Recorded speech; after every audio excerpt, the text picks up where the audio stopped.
Moins de bouchons ce soir, mais Montpellier et Nîmes restent rouges. À Lyon, ça roule. Demain dimanche, journée favorable dans les deux sens, que l'on parte ou que l'on rentre. L'agenda de Mikhaïl Gorbatchev, très précis dans la mise en œuvre des réformes, à l'encontre du principe de collectivisation. Le numéro 1 soviétique évoque même la possibilité de louer la terre aux paysans. Protéger le patrimoine immobilier français et européen par la réhabilitation, c'est le but de l'école d'Avignon qui veut enseigner aux artisans l'art de redonner tout leur éclat aux bâtiments anciens. Madame, Monsieur, bonsoir. L'hypothèse de Bison Futé pour ce samedi de chassé-croisé était journée très difficile. L'hypothèse est certes vérifiée encore ce soir à Montpellier, à Nîmes ou à la frontière franco-espagnole, mais sur l'axe Paris-Lyon, la circulation a été moins rouge que prévu. Demain, dans les deux sens, le trafic doit être de toute façon plus facile. À Lyon, pour Antenne 2, Claude Régent. Le bouchon routier est constitué d'un matériau soluble dans le temps. Nouvelle démonstration aujourd'hui avec d'impressionnants bouchons matinaux dans le sens des départs, donc en sens nord-sud, avec des pointes remarquées au nord de Montélimar et d'Orange. Mais la situation s'est peu à peu dégagée. Les dernières difficultés se sont résorbées en fin d'après-midi sur l'autoroute A9, celle de l'Espagne. Cette année, nous avons bénéficié du calendrier et le plan Palomar Centre s'est mis en action dès 5 heures ce matin pour améliorer les conditions de circulation des usagers qui ont quand même dû souffrir et de la chaleur et des bouchons qui ont été nombreux. Les prévisions, il y a une petite inquiétude pour demain et surtout pour lundi. Oui, nous allons encore pendant les 2 jours qui restent assister à ce chassé-croisé qui sera plus dans le sens des départs que dans le sens des retours. Et on s'attend à 2 jours difficiles, notamment lundi qui est rouge encore une fois. Pour demain et lundi, les conseils demeurent. Si vous êtes obligé de prendre la route, n'hésitez pas à suivre les conseils de Bison Futé. Quittez les autoroutes dès que les itinéraires bis ou de délestage sont indiqués. Jusqu'à lundi évidemment, puisque normalement les locations commencent à partir du 1er août. Sur la route des vacances, je vous propose maintenant quelques croquis volés par une équipe d'Antenne 2 qui a quitté Paris ce matin pour rejoindre Lyon. Photo signée Philippe Montoisy. Venant de l'Hexagone ou de l'Europe du Nord, pour les Haussiens, l'objectif du jour s'appelle Soleil. Mais avant de rejoindre le Grand Bleu, l'automobiliste vacancier a des contraintes. La nourriture, elle doit être impérativement raffinée pour le véhicule, mais reste généralement succincte pour les passagers. Au volant, l'essentiel est ailleurs. Déjà, la détente, première chose, se nourrir et apprécier l'alentour. Pour d'autres, la concentration est différente. Je marche, je regarde les filles. Et même quand le sort s'acharne, on garde le sourire. Bien, mis à part que j'ai éclaté 3 pneus depuis ce matin. L'essentiel, c'est d'arriver, et pour cela, il n'y a que l'expérience. Pas trop boire modérément, et puis s'arrêter tous les 150 km. On s'arrête un quart d'heure, on fait faire pipi au chien, et allez, on repart. Ça fatigue moins le moteur et puis les personnes qui accompagnent. Depuis 25 ans, sa voiture le mène à bon port. Ce soir, ils verront la mer. Alcool, vitesse, ceinture, la déclinaison dans l'ordre que vous connaissez évidemment et que tous les responsables répètent inlassablement. Ce matin, 5 personnes, dont 2 enfants, ont été tuées dans leur voiture près de Blois. En face, il y avait au volant un chauffeur ivre. Dans ces accidents de la circulation, il est parfois difficile d'assurer l'évacuation des victimes. Depuis un mois, et c'est une première, les sapeurs-pompiers de Chalon-sur-Saône ont mis en place une unité de soins transportée par camion, le poste médical avancé. Il permet de soigner sur place en cas d'accident les blessés les moins graves et d'assurer le pré-traitement de ceux qui seront évacués sur les hôpitaux. Début d'intervention classique pour 3 sapeurs-pompiers de Chalon-sur-Saône. Un exercice d'alerte sur l'autoroute du Sud. La nouveauté, c'est ce véhicule de conception nouvelle. Ce poste mobile permet de traiter une vingtaine de blessés dans des conditions médicales optimales. Oui, arrivée du premier VSAB Chalon avec la première victime qui se... Avantage numéro 1, la rapidité d'installation au plus près des accidents et donc des accidentés. En un quart d'heure, 3 hommes suffisent pour monter une structure d'intervention médicale d'urgence. Une structure qui associe les sapeurs-pompiers et les équipes du SAMU. 1103, urgence relative. Ce qu'il faut savoir, c'est que si on emmène tout le monde très rapidement à l'hôpital, la pagaille qu'on a sur les lieux de l'intervention, on va le transférer à l'hôpital. Donc il vaut mieux être traité tout à fait efficacement dans un véritable hôpital de campagne comme nous avons ici, et être conduit gentiment ensuite sur un hôpital où il y aura véritablement un lit de libre et une équipe qui vous attendent. Il faut que les usagers s'habituent à ce nouvel outil. La priorité n'est plus celle de l'évacuation très urgente des blessés.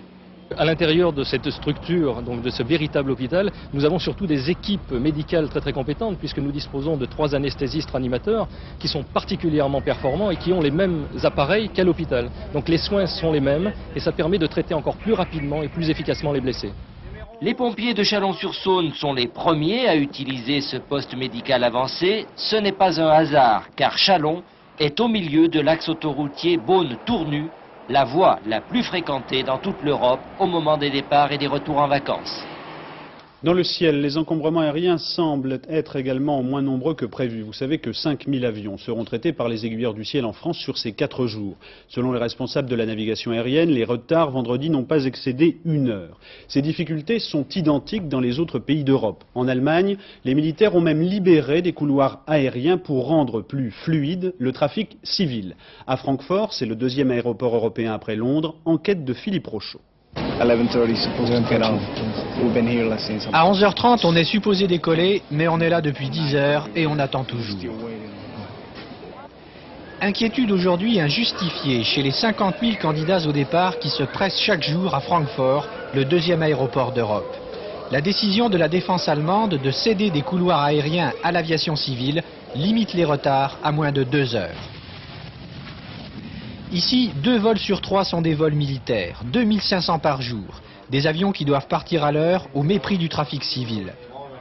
Malgré la colère des pays de l'OTAN, l'Allemagne fédérale renonce donc à 2000 heures de ses vols militaires pour les donner aux avions de ligne. Depuis janvier 88, la RFA a totalisé 7000 heures de vol de retard. À Francfort, on traite 130 départs et atterrissages à l'heure. Les zones militaires en Allemagne fédérale, qui couvrent les 2 tiers du pays, obligeaient jusque-là le trafic civil à se frayer un chemin étroit entre des régions survolées en permanence par les avions de l'OTAN ou des alliés. La décision de la défense allemande ouvre de nouveaux horizons. C'est une très bonne solution, très flexible. On va pouvoir vendre de nouveaux couloirs aériens à l'étranger. Cela va nous aider à trouver une solution au niveau européen à la saturation du trafic aérien et à la naissance d'une autorité unique européenne pour supprimer enfin les retards. Mais chez les aiguilleurs du ciel, la priorité reste toujours aux avions codés M, commandement militaire. La décision de la défense allemande de donner plus de marge de manœuvre à l'aviation civile reste limitée. On décongestionne les couloirs aériens mais pas les aéroports et le problème du trafic reste entier chez les voisins européens. En Angleterre, une enquête est ouverte par l'aviation civile. Vendredi, un appareil britannique assurant la liaison Paris-Londres avec 17 personnes à bord a croisé à moins de 70 mètres un avion de tourisme non identifié. C'est le 28e incident de ce genre enregistré depuis 4 mois dans le ciel britannique. En France, Air France institue à partir du 1er août un contrôle de tous ses vols spéciaux pour juger du programme de vol et des conditions d'exécution. Cette procédure, qui sera effectuée par la direction générale, concerne en moyenne 10 vols sur 400 par jour. Des vols de démonstration par exemple. Air France a été mise en cause par le ministre des Transports après l'accident de l'Airbus A320 à Mulhouse-Apshat. À l'étranger, Mikhaïl Gorbatchev ferme sur l'agenda. Le numéro 1 soviétique a confirmé devant le comité central réuni hier le calendrier des réformes politiques décidées au début du mois de juillet. Une nouvelle loi électorale, plus démocratique, sera discutée en novembre. À terme, M. Gorbatchev pourrait devenir président de l'Union soviétique et l'appareil du parti sera renouvelé. Plus novateur encore, M. Gorbatchev semble vouloir détourner le principe de la collectivisation des terres qui date de 1930. Gilles Rabin. Ces ingénieurs agronomes dirigeant par téléphone en fonction des impératifs du plan les 40 tracteurs de ce kolkhoz, cette ferme d'État près de Krasnodar, c'est ce que Mikhaïl Gorbatchev ne veut plus voir.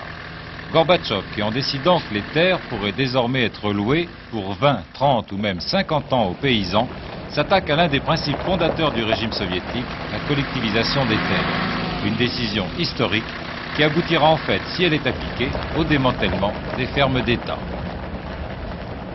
Depuis 2 ans, les paysans avaient le droit de posséder par exemple un petit élevage personnel ou de vendre eux-mêmes leurs produits à condition de se regrouper en coopérative. Des initiatives trop timides qui n'avaient pas permis de régler les pénuries alimentaires chroniques dans les grandes villes.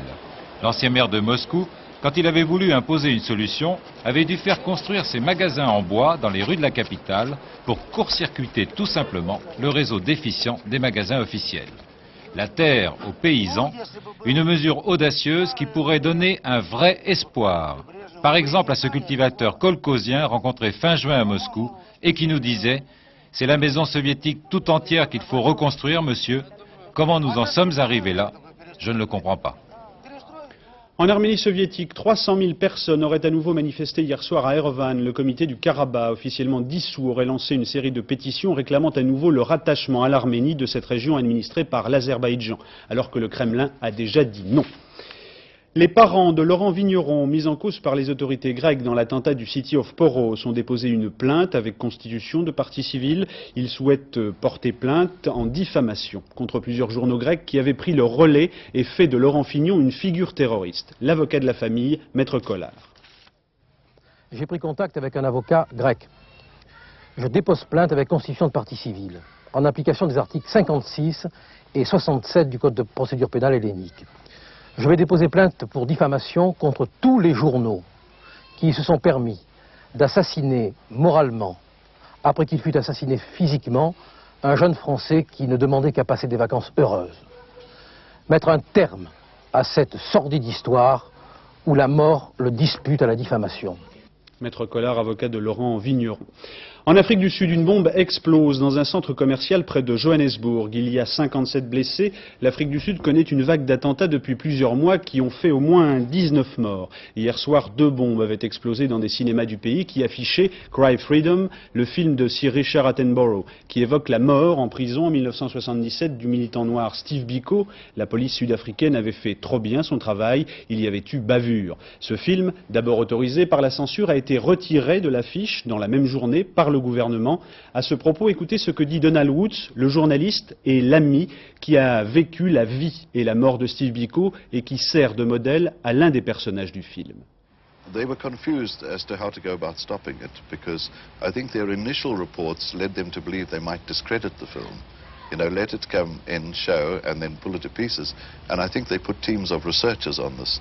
And I would suspect their researchers reported that they had a problem, that they couldn't really attack the facts of the film. And then the government decided they must stop it.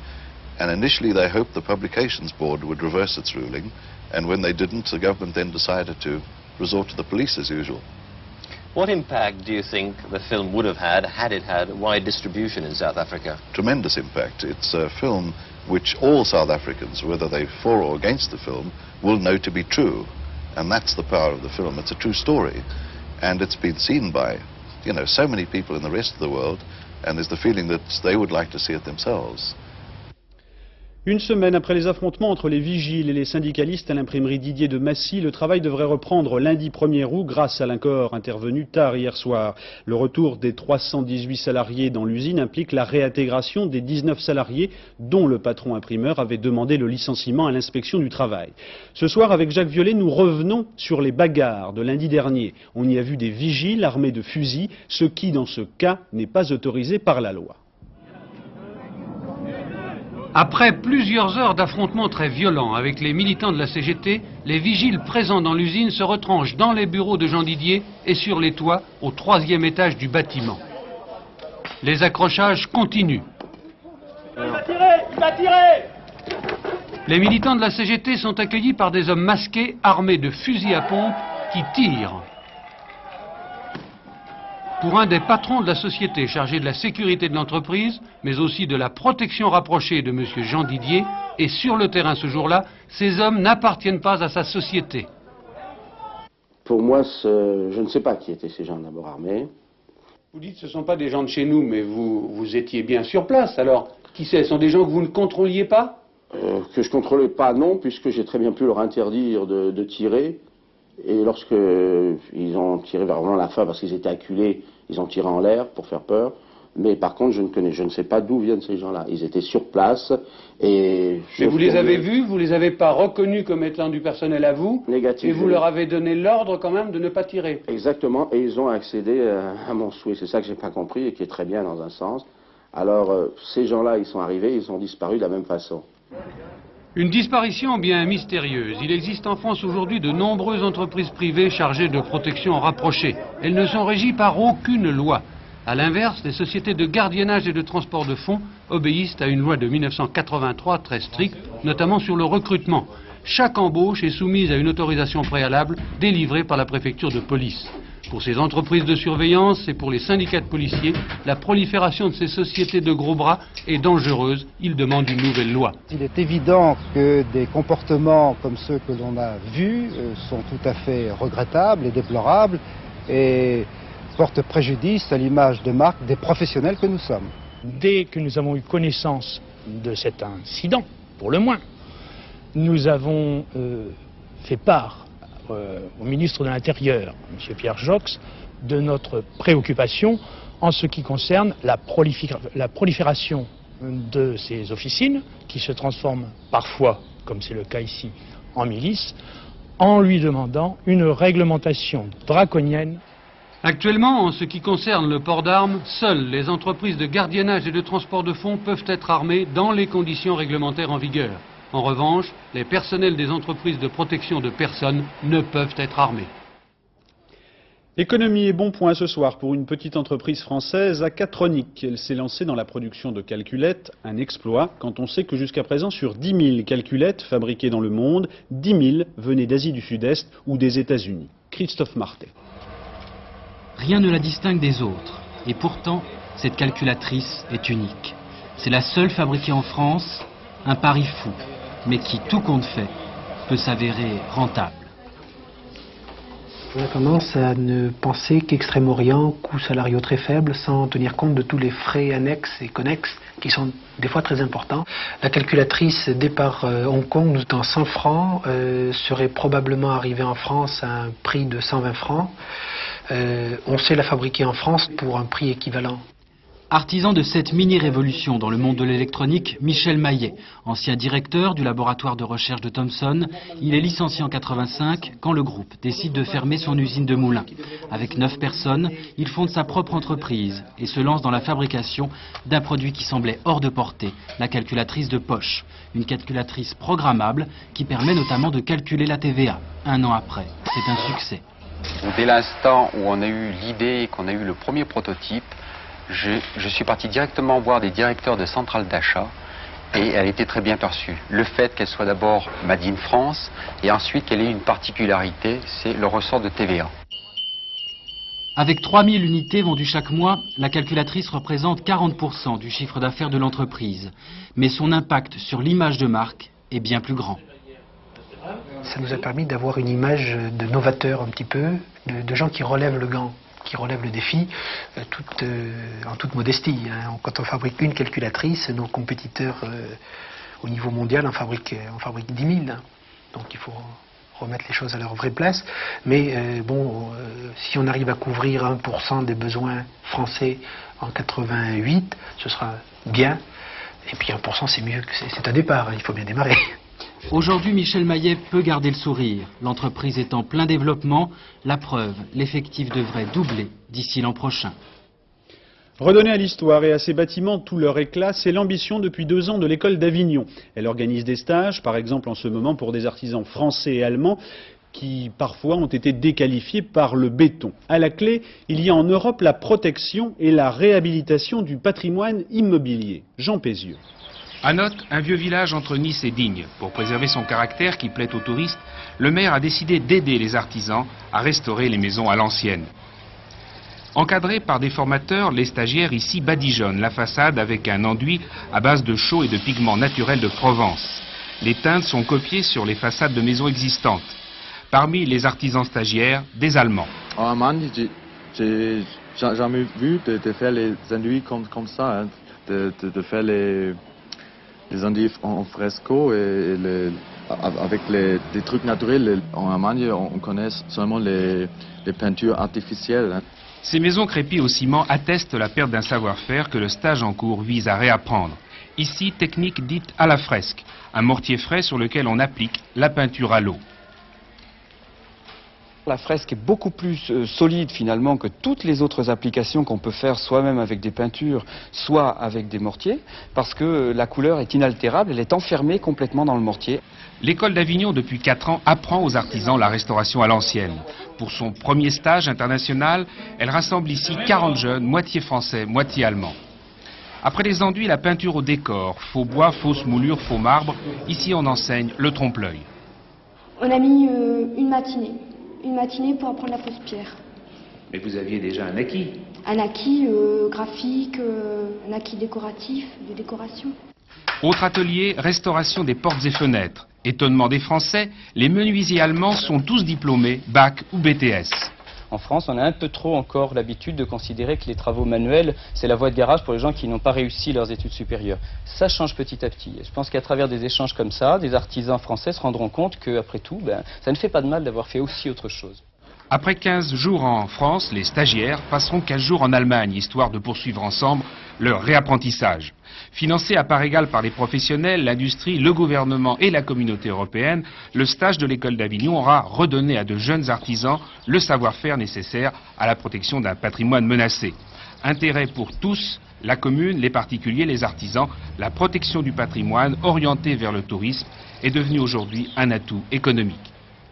Après l'école d'Avignon, une colonie un peu particulière en région parisienne. Plusieurs dizaines d'enfants venus de tous les pays du monde sont en colo à Sens. On y joue à tout, mais surtout à apprendre et à faire le théâtre. Des spectacles sont donnés. Cette petite fille aux allumettes d'Andersen, par exemple, qui rêve dans les flammes, a beaucoup d'ailleurs. Patrice Velay. Une distribution internationale, 60 acteurs venus des 4 coins du monde. Sénégal, Vietnam, Canada, Italie, France aussi. Une aventure théâtrale pour se découvrir à travers des cultures différentes, pour découvrir la scène et le plaisir de jouer.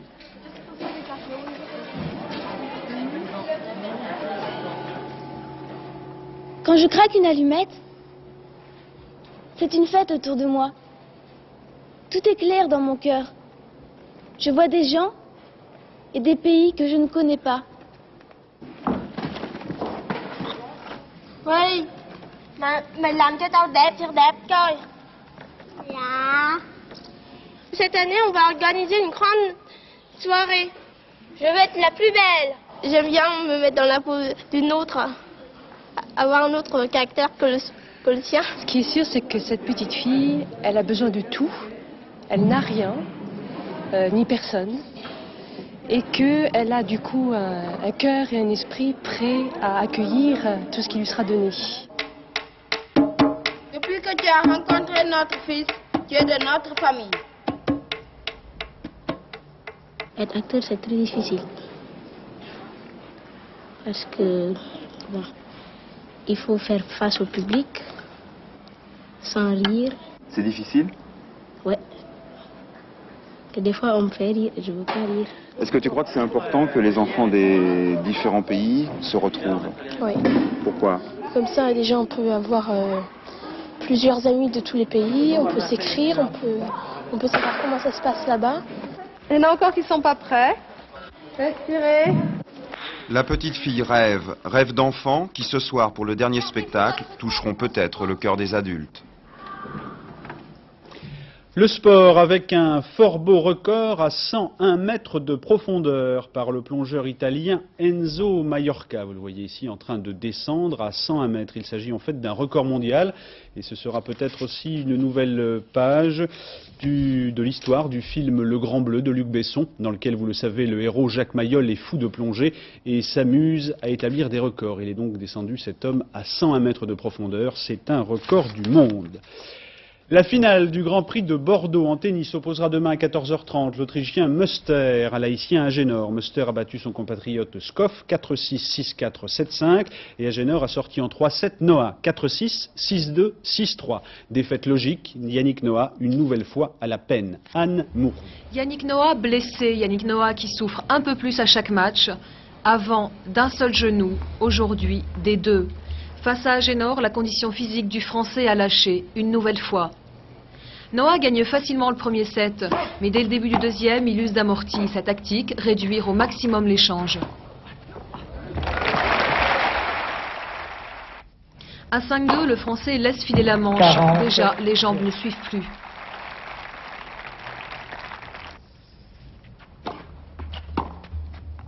Jeu Agénor. À la décharge de Noah, Agénor joue bien. Il fait courir le Français d'un bout à l'autre du terrain.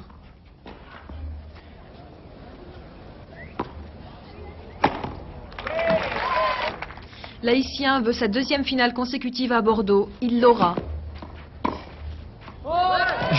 Yannick Noah, lui, a déjà gagné à Bordeaux, il y a 10 ans déjà. 4-6, 6-2, 6-3. La musique, toutes les mêmes, c'est la traduction un peu abrupte et un rien machiste du Così fan tutte de Mozart, qui demain clôturera le festival d'Aix-en-Provence et qui sera retransmis en direct, en stéréo, demain donc dimanche à 22h20 sur Antenne 2 et France Musique. Vous avez donc rendez-vous avec cet opéra de Mozart dans l'émission d'Ève Ruggieri, Avant-goût, par Jean-Claude Darigo. Regardez bien cet homme, ou plutôt, ouvrez grand vos oreilles. Il a 30 ans, originaire de l'Allemagne de l'Est. Les experts voient déjà en lui un deuxième Dietrich Fischer-Dieskau. Il s'appelle Olaf Baer et il est l'une des vedettes du Così fan tutte de Mozart à Aix.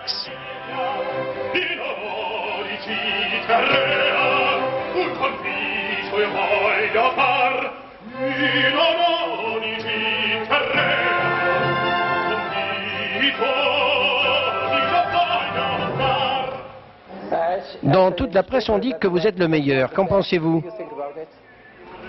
Ils ont tout à fait raison. Dans Così fan tutte, je suis le meilleur Guglielmo. Je crois d'ailleurs qu'il n'y en a qu'un.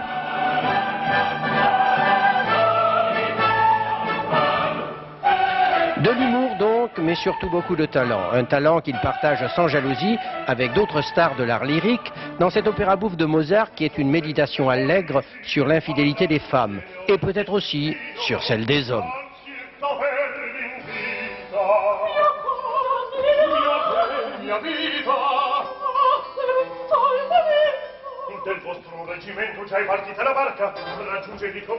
Est-ce que vous êtes d'accord avec l'idée que Mozart se fait des femmes?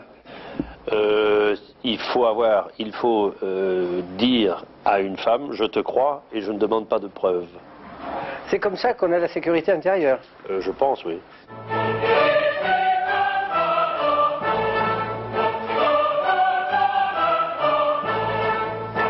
Parce que Mozart est un incorrigible optimiste, tout se terminera par de grandes réconciliations. Mais Wolfgang Amadeus aura eu l'occasion de dire avec le génie qu'on lui connaît, à la fois son amour des femmes et les questions qu'elles continueront à poser à l'humanité jusqu'à la fin des temps.